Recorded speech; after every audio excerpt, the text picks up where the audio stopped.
I will not say who I am. I will not say what position I held that allowed for me to be aware of the information I'm about to share. Suffice to say, I don't hold it anymore. I have read some letters directed at Seth and Fox complaining about Season 8 of Family Guy, and while I can't officially make these statements to any press, I don't want to stay quiet anymore. Many people feel that Season 8 was just off in an odd sort of way. For anyone who took note of Season 8 of Family Guy for the specific reason of elevated graphic violence, I wanted to say this. Seth MacFarlane was going through a lot during the times these episodes were written and produced. He was heavily involved in writing the episodes alongside series writers, several of which made comments later regarding his apparent state of mind during these writing sessions. However, more recently, when looking for corroborators, my ex-coworkers denied Seth being as involved as he was, as well as Steve, whom I'll explain in a bit. A number of scenes did generate a certain amount of negative viewer response. Peter's head getting crushed between two logs, for instance, but I'd like to point out that these images were no more graphic than the things you might see in other adult cartoons. In addition, there had been blood and gore in the series before. Typically, it's just more spread out over the season. However, if you did feel that such imagery was out of place for the series, you were right. Editors cut nearly 2 hours of animated gore, violence, and sexual abuse from Season 8, as well as rejected 3 proposed episodes featuring the character Quagmire stalking, capturing, raping, and finally killing a woman, whom he keeps for several days while alive in his basement. Stewie developing a mind control ray, which he tests on Brian, though he eventually uses it to have relations with him. Lois becoming pregnant after cheating on Peter in a threesome with friends from college, confesses to him, and after they argue about what to do about the pregnancy, he performs a home abortion on her using a coat hanger. The last episode was eventually rethought and made as Partial Terms of Endearment, but was cut from air for the US despite being shown in the UK and being available on the DVD for that season. I would also like to point out the episode Doggone, in which Brian loses his faith in his ability to write and accidentally hits and kills a dog with his car while drunk by crushing it in half. When it reveals this, everyone but Stewie laughs at him and mocks him, saying that no one cares. Stewie does mock him for a while,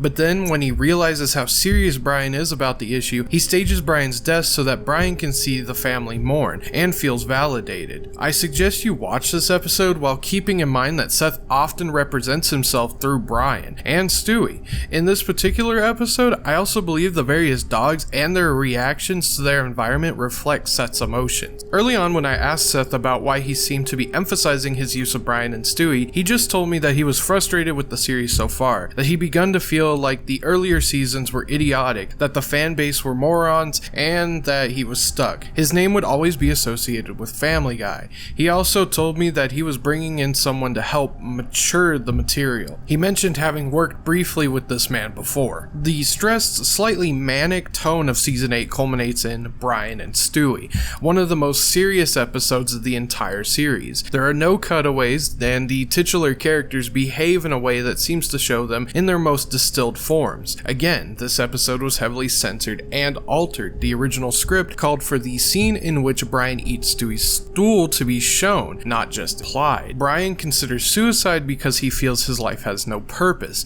and Stewie saves him with their friendship. Following this episode, the tone evens out and things return to more or less normal for the series. There was nothing particularly occult or metaphysical regarding the circumstances around the making of Season 8. None of the writers or animators went insane. There were no mysterious deaths, no possessions, none of that. For those of you looking for a twist or reason, I will say this. While Seth usually seemed tired outside of working, he did his best to keep up appearances at major events and gatherings. However, it was said that he often looked sicker or more listless in the presence of his consultant. I assumed this was the man Seth had mentioned to me early on, and was reluctant to say no to suggestions said consultant, whom I will call Steve, made. From what I've gathered, he didn't really start making suggestions during sessions until around episode 3, but was talking to Seth in private about the series. He was silent for some time, almost absent aside from just sitting in, and then began to converse more actively with Seth and the co-writers by the middle of the season. While those who had to deal with Steve did usually seem irritated or perturbed by his presence, he did have connections. Dwayne Johnson's brief appearance in the episode 10 Big Man on Hippocampus was attributed to Steve, and I was told Mr. Johnson, when jokingly asked by one of the crew on set about how he got asked to do the scene, commented that he was only there because he owed a favor to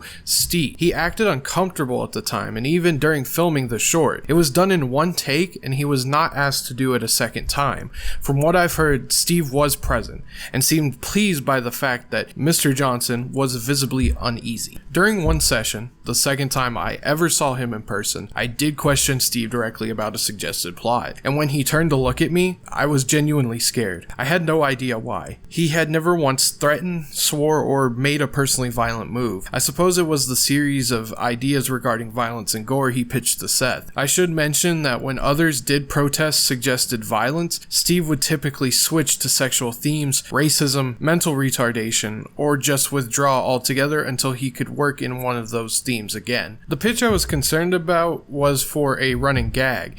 The question I asked was something along the lines of, I think what we're doing may be too much for one episode. April and Quahog.